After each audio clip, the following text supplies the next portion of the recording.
Hello, viewers. Welcome to today's episode on Talk with Pamela. Firstly, I want to say a very big thank you to every one of you that supported me on my previous video. I really took corrections and I promised that I would try to make this one better. I'll put the justice to it. Today I'll be sharing with you some basic tips on how to approach a business call, both for starters and for business owners.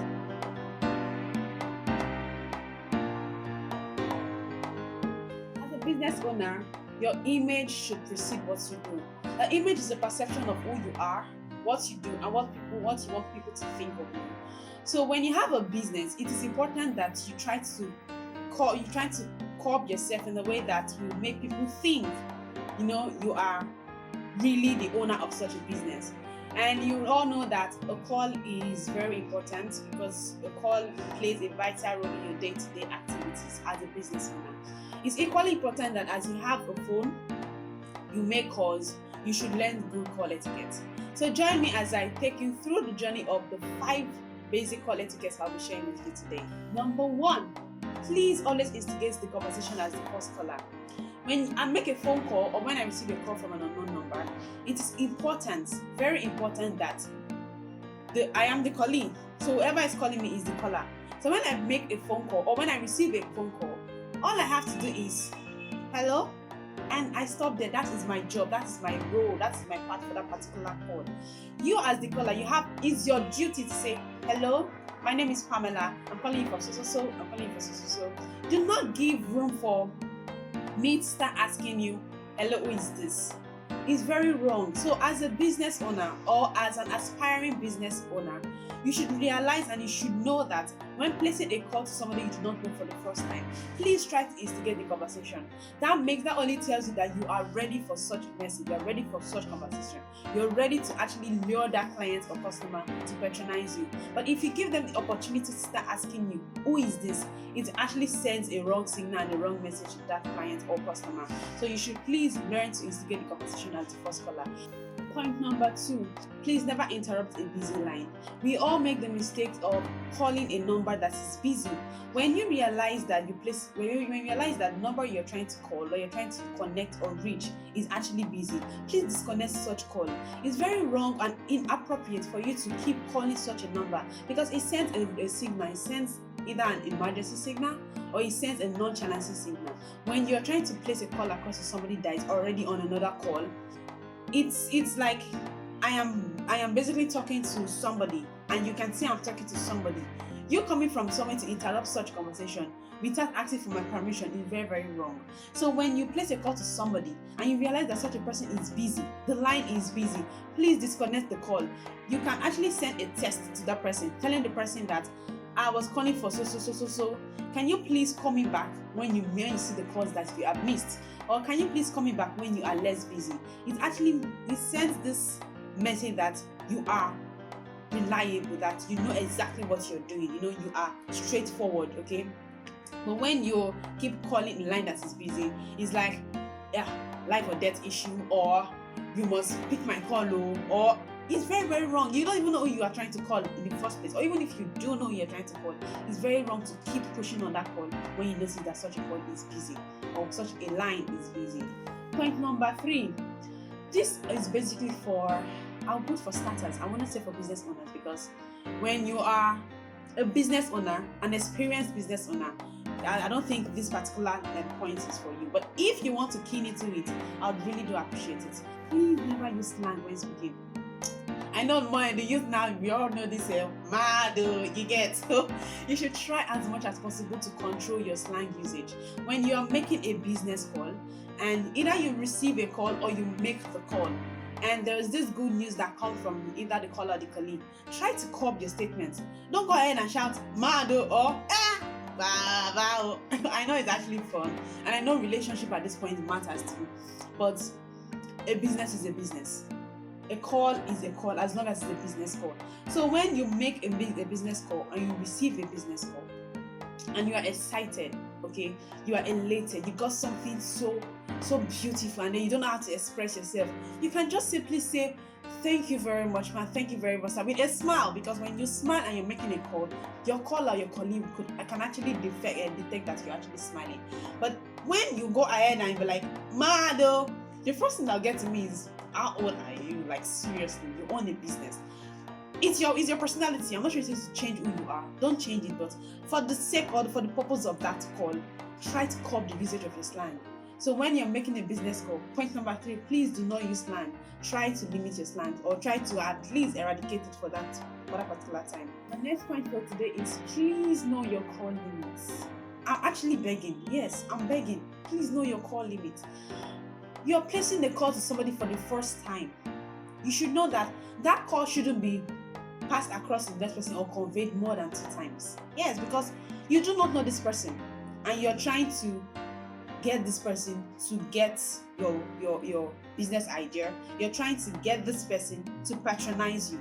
It is only normal that you place the call twice. If you call me once, I believe I'll just say you're actually trying to give me a missed call, or you're not ready.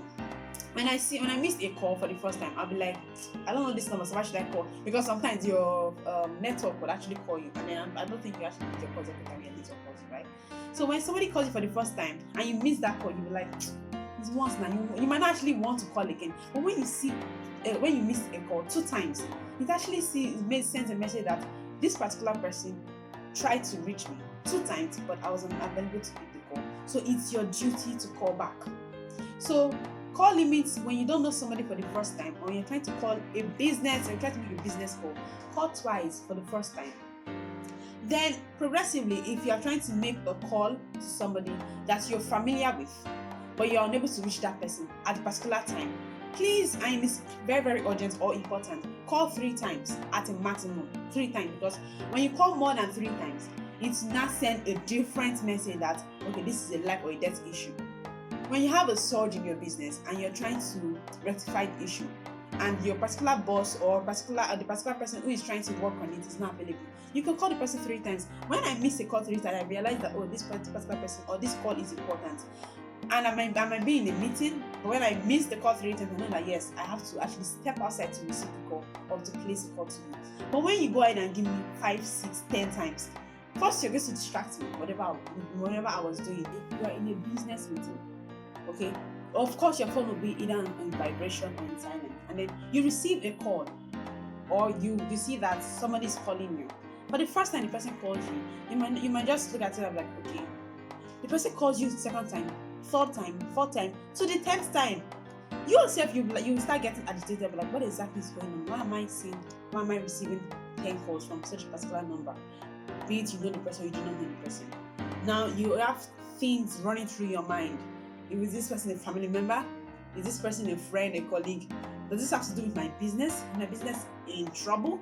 And then you begin to get agitated, begin to get frightened that what exactly is going on. At the end, you go and place the call to the person, like, hello, my name is this. I want to tell you that, please, I want to see you. I want to come and patronize you. Of course, you would never want to patronize such a person, because the person doesn't know the normal or the basic call etiquette that he or she ought to have portrayed by making such a call to you. My next point for today is this. I won't actually call this a point, because it's just like a correction for most people. As a business owner, okay, as an entrepreneur, okay, when you're outside, there's a way you need to portray yourself. There's a way you need to show yourself to people.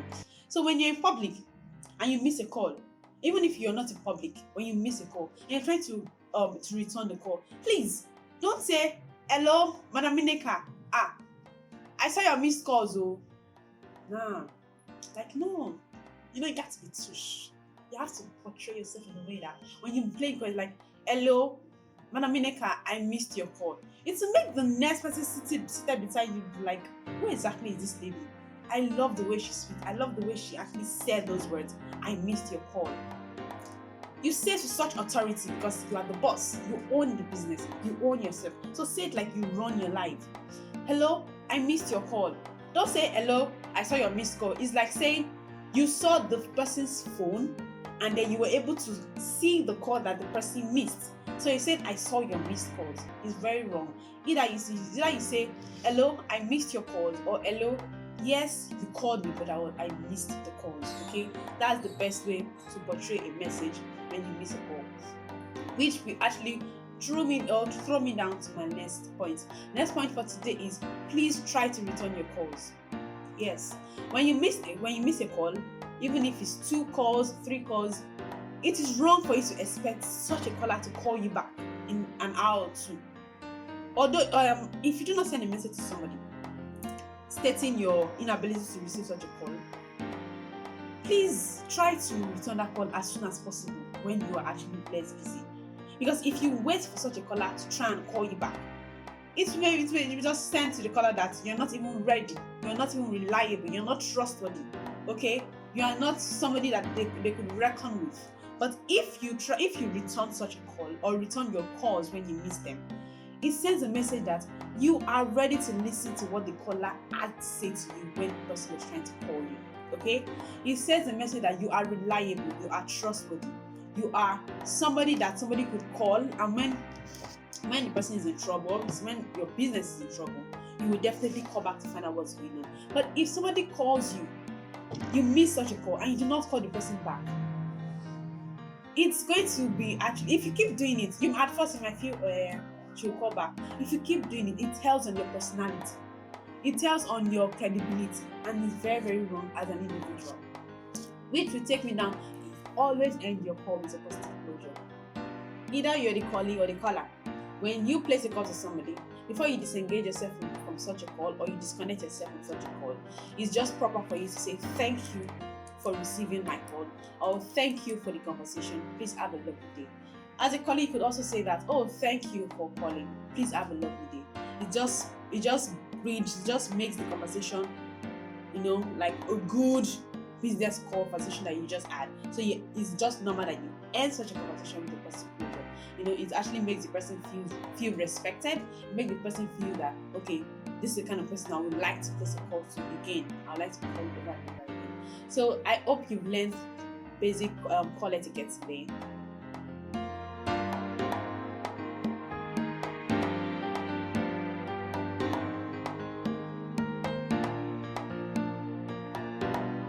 Thank you all so much for watching. Please don't forget to like, to comment, to subscribe, and I promise to bring more and more interesting videos. I remain your host, Agoma Pamela. Thank you.